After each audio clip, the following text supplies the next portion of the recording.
able to win a seat among the seven. What? During the Archon War, the gods of this world used all their strength and cunning to vie for control of Teyvat. But Havria instead chose to flee.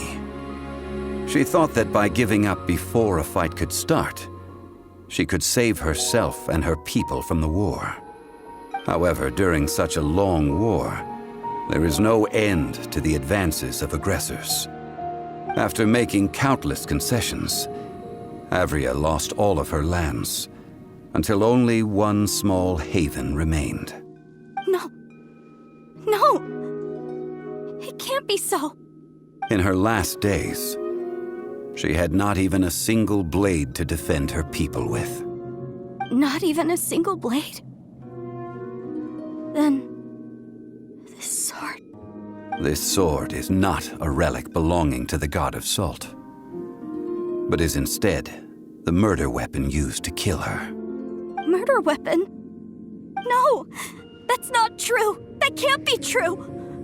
You're trying to test my faith in the god of salt. As I said before, I only state the facts. Preposterous! You are a follower of Morax! Don't try to trick me!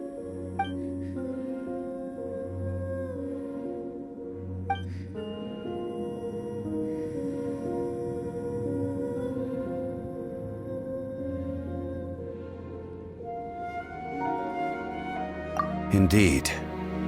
Otherwise, why would I use the truth as punishment? I did not want to tell her such cruel facts. But the contract was broken. Let's follow her deeper into the ruin. There, I fear, we will find something that will leave her no choice but to face the truth.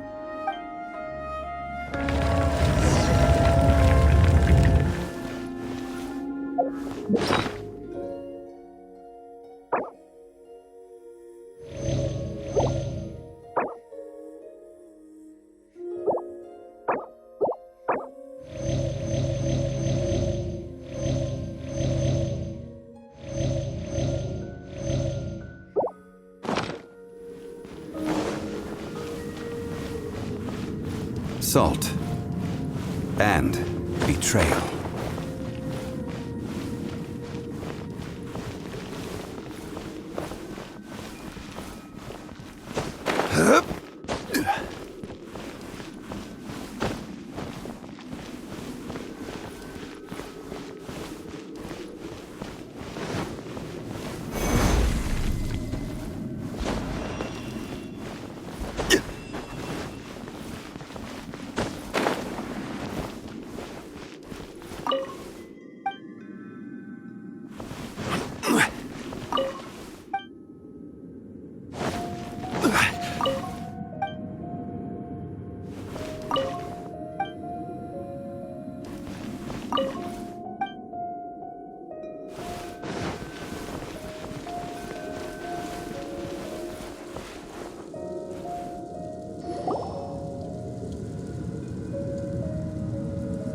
What are all these?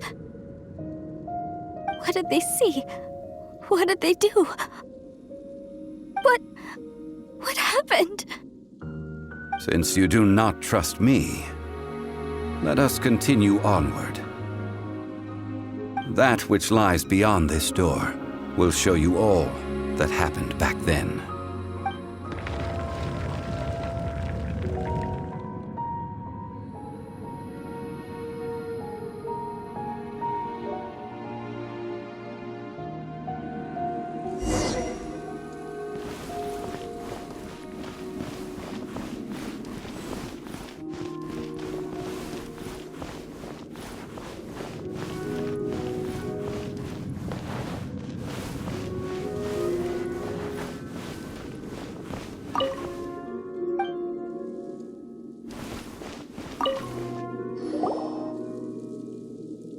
This is the scene of the crime.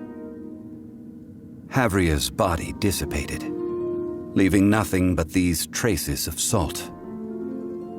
Her dying moments have since been frozen in time to this very day.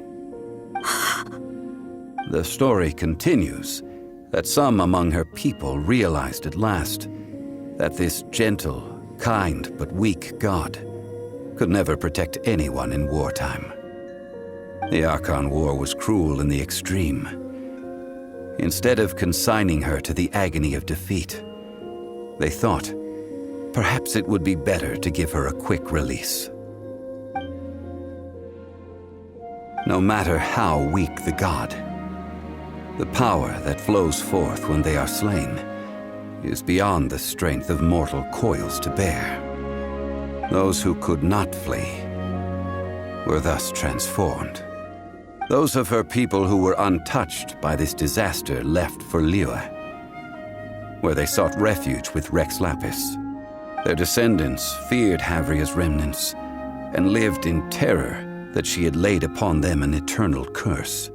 So they risked their lives to come here, to break the sword and offer up obeisances in hopes that her anger might be appeased. But they need not have done so.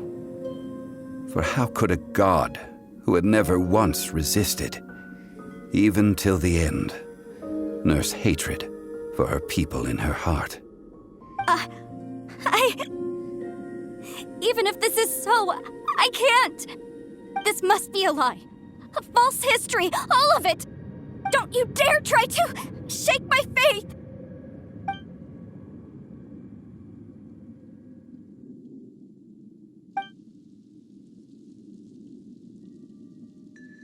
This is the price she must pay. Yet I would not call it a bad thing. Judging by how she appeared, I fear that she will struggle for a time. But even if she may not escape that struggle immediately, simply recognizing the truth is good enough for now.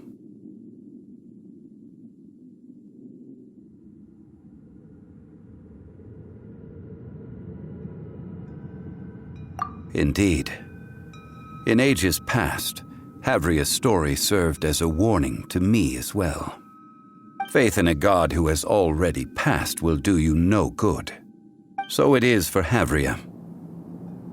And so it is for Morax also. All right then.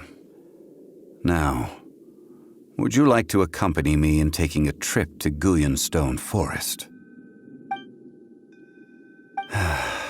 Treading old ground, telling old stories.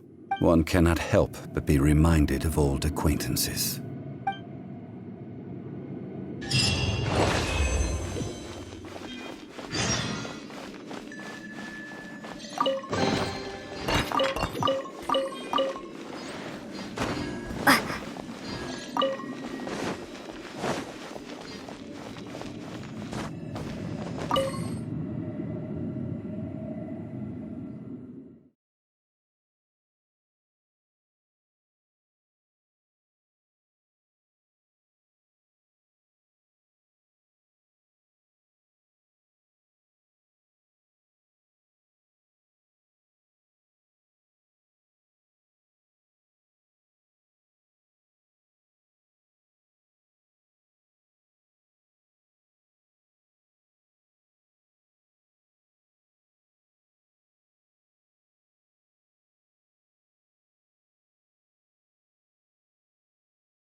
Give